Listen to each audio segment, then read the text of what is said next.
আচ্ছা দেখেন, বেনজির আহমেদ শুধু শাপলা চত্বরের মাস্টারমাইন্ড না, তিনি এক সময় আমরা জানতাম যে তিনি সারা বাংলাদেশকে চালাচ্ছেন, তিনি সরকার চালাতেন, তিনি দেশ চালাতেন, তার উপরে আর কোনো মানুষ কাউকে মানুষ মনে হতো না।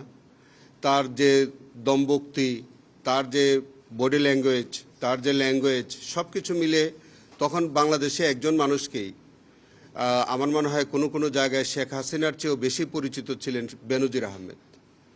এই পরিচিতির কারণ হলো যে তিনি হেন দুষ্কর্ম নাই যেটা তিনি তার এই কর্মজীবনে তিনি করেননি, এবং সেটা আওয়ামী লীগ শাসনামলেই আমরা ধারণা করি যে আওয়ামী লীগের শেষ সময়ে তাদেরই কোনো আভ্যন্তরীণ কোন্দলে, তাদেরই কোনো কুশীলব তার এই কুকীর্তি প্রকাশ করে দেন, এবং তখনকার সংবাদপত্র কালের কণ্ঠ বিস্তারিত প্রতিবেদন ছাপিয়েছিল, এবং সেখানে আমরা প্রথমবারের মতো আমরা দেখতেছিলাম, জাতি দেখেছিল যে তিনি কত সম্পদের মালিক, কত ফ্ল্যাট, কত জায়গা, কত জমি, এবং তার স্ত্রীর নামে, তার সন্তানদের নামে, এবং তিনি তার বিরুদ্ধে শত শত কোটি টাকা তার সন্ধান পাওয়া যায় দেশে বিদেশে।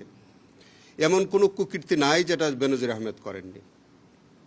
তো সেই কারণে বেনজির আহমেদের বিরুদ্ধে তখনই দুর্নীতি দমন কমিশন মামলা দায়ের করেছিল। তার বিরুদ্ধে ইন্টারপোলের মাধ্যমে রেড বা কালার কোডেড যে ওয়ারেন্ট, যেটাকে আমরা রেড নোটিশ বলি, সেই কালার কোডেড নোটিশ পাঠানো হয়েছিল। ইন্টারপোলের মাধ্যমে আমরা গতকালকে দেখতে পেয়েছি তিনি গ্রেফতার হয়েছেন। এই বেনজিরের বিরুদ্ধে ওই যে বললাম যে তিনি শুধু শাপলা চত্বরের মাস্টারমাইন্ড না, তার বিরুদ্ধে আমাদের ওখানে প্রায় 10টির মতো মামলা আমরা কিন্তু ইনভেস্টিগেশন করে যাচ্ছি, এবং প্রত্যেকটার সাথে তার কানেকশন আছে। এবং এর মধ্যে ইতিমধ্যে আমাদের যে তিনি যখন র্যাবের প্রধান ছিলেন তখন গুমের সাথে যেগুলো অলরেডি চলমান আছে তার মধ্যে বিচার চলছে। তিনি শাপলা চত্বরের মামলায় অন্যতম কুশীলব ছিলেন আসামি। তার বিরুদ্ধে আমাদের তদন্ত প্রায় শেষ পর্যায়ে। তার বিরুদ্ধে চট্টগ্রামের একরাম কমিশনার যে হত্যাকাণ্ড, তার সাথে তার সরাসরি সম্পৃক্ততা ছিল, সেখানেও তিনি আছেন। এবং আরও বললাম যে আরও অন্তত 7 থেকে 10টি মামলার তদন্ত চলমান আছে, যেগুলোতে প্রত্যেকটার মধ্যে তার সরাসরি সম্পৃক্ততা আছে। তিনি পুলিশ কমিশনার হিসেবে অসংখ্য হত্যাকাণ্ডের সাথে জড়িত, তিনি র্যাবের প্রধান হিসেবে অসংখ্য হত্যাকাণ্ডের সাথে জড়িত, তিনি যখন পুলিশের প্রধান ছিলেন, আইজিপি হিসেবে দায়িত্ব পালন করেছেন, অসংখ্য অপরাধের সাথে তিনি জড়িত ছিলেন।